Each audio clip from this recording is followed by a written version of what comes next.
বন্ধুরা, উড়ানের আজকের পর্বে দেখানো হয়েছে মহারাজ পূজাকে হসপিটাল থেকে বাড়িতে নিয়ে আসে। আর শিব বলে, বাবা মা কোথায় তোমরা, এদিকে এসো, দেখো কে এসেছে। তখনই সেখানে সুবিনয় আসে। সুবিনয় বলে, আরে পূজা মা তুই এসেছিস, আয় আয় বস। না না, তুই এখানেই দাঁড়া, আমি তোকে বরণ করব। এতদিন পরে আমার বাড়ির লক্ষ্মী বাড়িতে ফিরেছে, পূর্ণিমাকে ডাকি, দাঁড়া। মহারাজ বলে, বাবা ডেকে কোনো লাভ নেই, মিসেস পূর্ণিমা মুখার্জি পূজাকে কিছুতেই বরণ করবে না। সুবিনয় বলে, আরে করবে করবে, দাঁড়া আমি পূর্ণিমাকে বলছি বরণ ডালা সাজাতে। তখনই পূর্ণিমা এসে বলে, না সাজাবো না, আর এই মেয়েটার জন্য তো কোনো কিছুই করব না। এই মেয়েকে নিয়ে আদিক্ষেতা বন্ধ করো, বুঝলে? এই মেয়ের জন্য একজন নিরীহ ছেলে হসপিটালে ভর্তি আছে।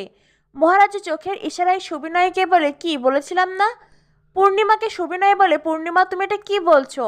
মেয়েটা এতদিন পর হসপিটাল থেকে বাড়িতে ফিরলো, ডক্টর তো বলতেও পারছিলেন না মেয়েটা সুস্থ হবে কিনা, ওর তো জীবনের আশঙ্কা ছিল, আর তুমি তবু মেয়েটার সাথে এমন দুর্ব্যবহার করছো।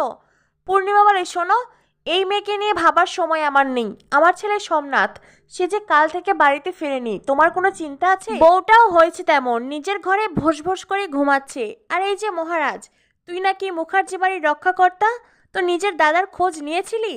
মহারাজ তখন জয়ন্তর দিকে তাকিয়ে মিটমিট করে হাসতে থাকে। মহারাজের হাসি দেখে পূজা মনে মনে ভাবতে থাকে, মিস্টার মাথা গরম নিশ্চয় জানে সোমনাথ মুখার্জি কোথায় আছে।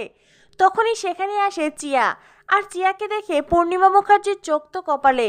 চিয়াকে দেখে মহারাজ বলে, আরে চিয়া তুমি এখানে, তুমি তো বলেছিলে কলেজে যাবে।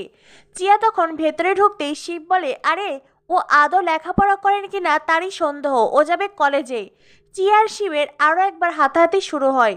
মহারাজ চিয়াকে শান্ত করে। চিয়া বলে, চিয়া তার হিম্যানকে ভালোবেসে ফেলেছে, আর এইটা চিয়া ফিল করেছে। এটা শুনে তো পূজার চোখ বড় বড় হয়ে যায়। এমনকি সুবিনয় আর চোখে পূজার দিকে একবার তাকায় তো একবার চিয়ার দিকে। পূজা বলে, সে কি চিয়া, এখানে তো তোমার হিম্যানের ওয়াইফ দাঁড়িয়ে আছে, আর তুমি তার সামনেই বলছো তুমি হিম্যানকে ভালোবাসো। চিয়া তখন পূজার থুতনিতে হাত দিয়ে বলে, চিয়া তো তার শি ওম্যানকেও ভালোবাসে, আরও একজনকে ভালোবাসে, স্টুপিড ফেইলরকে। এ বলে শিবের দিকে তাকায়। পূজা বলে, ও আচ্ছা বুঝতে পেরেছি। পূজা আর মহারাজ দুজনেই মিটমিট করে হাসতে হাসতে শিবের দিকে তাকায়। মহারাজ তখন চিয়াকে বলে, তা বেশ, তবে চিয়া আমি তোমাকে আরও একটা প্রপোজাল দিতে পারি। চিয়া বলে, কি? মহারাজ বলে, তুমি বরং তোমার স্টুপিড ফেইলরের সাথে প্রেম করো। চিয়া বলে, হ্যাঁ প্রেম করতে তো চাই, কিন্তু প্রেম করতে হলে কার কাছ থেকে অনুমতি নিতে হবে? মহারাজ বলে, এই তো মিসেস পূর্ণিমা মুখার্জি, উনি হলেন এই বাড়ির সব, তুমি বরং ওনার কাছ থেকেই অনুমতি নাও, আর আমি তোমার শিওমেনকে নিয়ে ঘরে যাই। এই বলে মহারাজ পূজাকে নিয়ে ঘরে যায়। আর চিয়া গিয়ে পূর্ণিমাকে বলে, তো আপনি কি এবারের প্রেসিডেন্ট নাকি সেক্রেটারি? পূর্ণিমা বলে, এই মেয়েটার কি মাথা খারাপ, কি বলছে এসব, ওকে থামাও, নয়তো কিন্তু। সুবিনয় তখন চিয়াকে থামায়। সুবিনয় নিজের পরিচয় দেয়। চিয়া বলে, কি তুমি রেলে কাজ করো, জানো আমার বাবা? এ বলে চিয়া থেমে যায়। চিয়া মনে মনে ভাবতে থাকে, আমি কি বলবো আমার বাবার নাম অরিন্দম চট্টরাজ? চিয়া নিজের বাবার নাম বলতে গিয়েও থেমে যায়। এদিকে সুবিনয় মনে মনে ভাবে, আমি যেটা ভাবছি সেটাই কি তবে ঠিক? চিয়াই কি অরিন্দম চট্টরাজের মেয়ে? আসলে মহারাজ একবার সুবিনয়ের বসকে ধোলাই দিয়েছিল, চিয়া সেই বসেরই মেয়ে। আর এদিকে দেখানো হয় পূজা ঘরে এসে আবেগে কেঁদে ফেলে। মহারাজ বলে, কি হলো পূজা, কাঁদছো কেন? পূজা বলে, এটা তো সুখের কান্না, আমি যে অবস্থায় ছিলাম ভাবতে পারিনি আবার এই ঘরে ফিরতে পারবো। এরপরেই পূজার মহারাজের কথা হয়। মহারাজকে পূজা বলে, তুমি আমাকে এড়িয়ে চলছিলে কেন? মহারাজ বলে, আমার জীবনের সাথে জড়িয়ে গেলে তুমি আবারও বিপদে পড়বে, তাই আমি যত দূরে থাকি ততই মঙ্গল। পূজা বলে, কিন্তু তুমি আমার পাশে থাকলে আমি ভালো থাকি। মহারাজ পূজাকে ইগনোর করতে চাইছে। মহারাজ পূজাকে বলে, তুমি তো হসপিটাল থেকে এসেছো, শাড়ি চেঞ্জ করো। পূজা বলে, এই অবস্থায় আমি কি করে শাড়ি চেঞ্জ করব? মহারাজ তখন পূজাকে বলে, আমি তোমাকে হেল্প করছি। পূজা বলে, তুমি? মহারাজ বলে, দেখোই না। এরপরে মহারাজ পরম যত্নে পূজার শাড়ি চেঞ্জ করিয়ে দেয়। পূজা খানিকটা লজ্জা পায় বটে, কিন্তু মহারাজের প্রেমে পড়ে যায়।